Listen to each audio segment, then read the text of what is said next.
ভাইদের উপরে হামলা চালাইছে, এগুলো কোনো মানুষ করে না।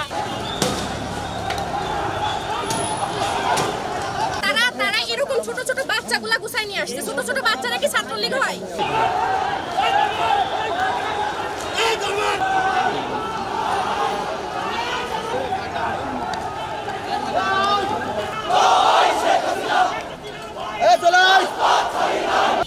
স্বাধীন বাংলাদেশ সেটা হতে পারে না।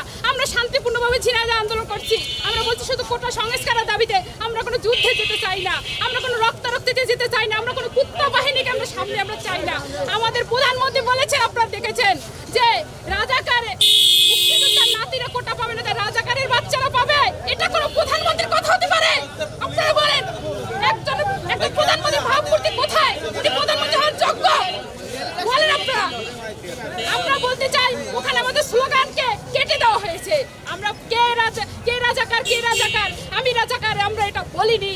আমরা বলেছি কে রাজাকার, কে রাজাকার, আমরা রাজাকার, আমরা রাজাকার। কে বলেছে স্বৈরাচার, স্বৈরাচার।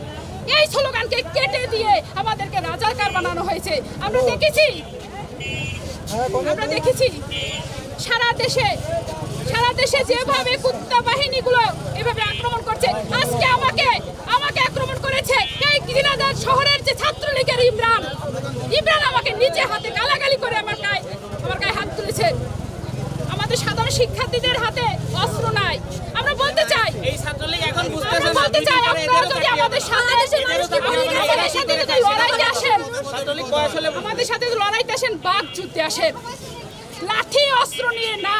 লাঠি অস্ত্র নিয়ে কখনো ছাত্র আন্দোলন হয় না। আপনারা তো আসছেন মাস্তানি করতে, সন্ত্রাসী করতে। আপনারা একটা আমাদের এই দেশে যে প্রধানমন্ত্রী সে প্রতিনিধিত্ব করছে এই সন্ত্রাসীদেরকে। আমরা দেখেছি পুলিশ বাহিনী আমাদের নিরাপত্তা দেয়নি। পুলিশ বাহিনী নিজেরা হাতে করে নিয়ে আসছে তাদের সন্ত্রাসীদের। তারা আমাদেরকে বললো যে আপনারা থাকেন, আমরা দেখছি, আমরা আছি আপনাদের সাথে। পরবর্তীতে তারা নিজেরা এক্সাইট করে দিয়ে ওদেরকে ঢুকাই দিল। দাঁড়িয়ে আছে, আমাদেরকে মারছে, পুলিশ বাহিনী এগিয়ে আসেনি। তারা আমাদের বলছে তোমরা চলে যাও, ওরা থাক। তারা আমাদেরকে বলছে চলে যাও। তারা কি চায় যে আমরা হাতে অস্ত্র ধরি?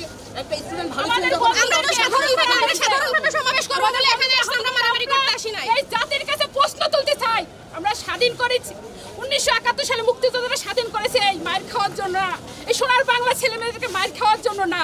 এই কুত্তা বাহিনীকে, এই ছাত্রলীগকে বহিষ্কার করতে হবে।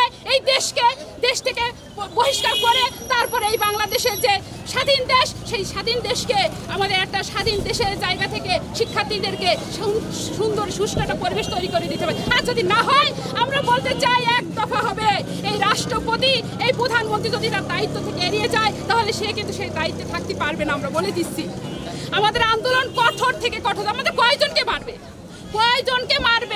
কুত্তা বাহিনী কোনো বেশি থাকে না, কেউ করার জন্য খুব বেশি থাকে না। আমরা বলে দিচ্ছি, আমাদেরকে এক প্রকার দাপট দিয়েছে বা আমাদের উপর হামলা করার চেষ্টা করেছে। আমাদের শিক্ষার্থীরা পালিয়ে যান বাঁচিয়েছে। ভাই, আমরা সবাই নিরীহ ছাত্রছাত্রী।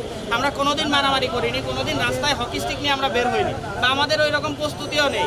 আমি নিজে সরকারি চাকরির ভাইবা দিয়েছি। ভাই, আমার থেকে কম নাম্বার যারা পেয়েছে আমার বন্ধু বান্ধবী, তাদের চাকরি হয়েছে, আমার ভয় নাই।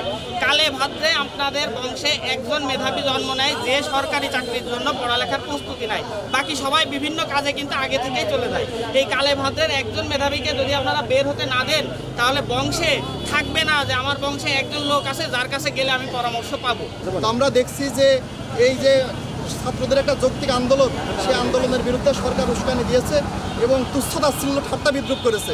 এবং আমরা দেখছি যে ঠাট্টা বিদ্রুপের পরে আমাদের ছাত্র ভাইদের উপর, সাধারণ শিক্ষার্থীদের উপরে একদম সেই শুয়োরের পালের মতো আক্রমণ করেছে। আজকে আমরা এখানে দাঁড়িয়েছি আমাদের এই ভাইদের যাদের আক্রমণ করেছে তাদের বিরুদ্ধে, তাদের পক্ষে সমর্থন জানাতে। আমরা এখানে দাঁড়ানো মাত্রই ছাত্রলীগ হেলমেট, হকি স্টিক নিয়ে আমাদের উপর অতর্কিতভাবে হামলা চালিয়েছে। রড ছিল, রামদা ছিল তো, এবং আমরা দেখেছি যে সেই আমাদের উপর হামলা করেছে। এবং আমরা সাধারণ শিক্ষার্থীরা নিরুপায় হয়ে আমাদের নিরস্ত্র, আমাদের অহিংস আন্দোলনের উপরে তারা সহিংসতা চালিয়েছে।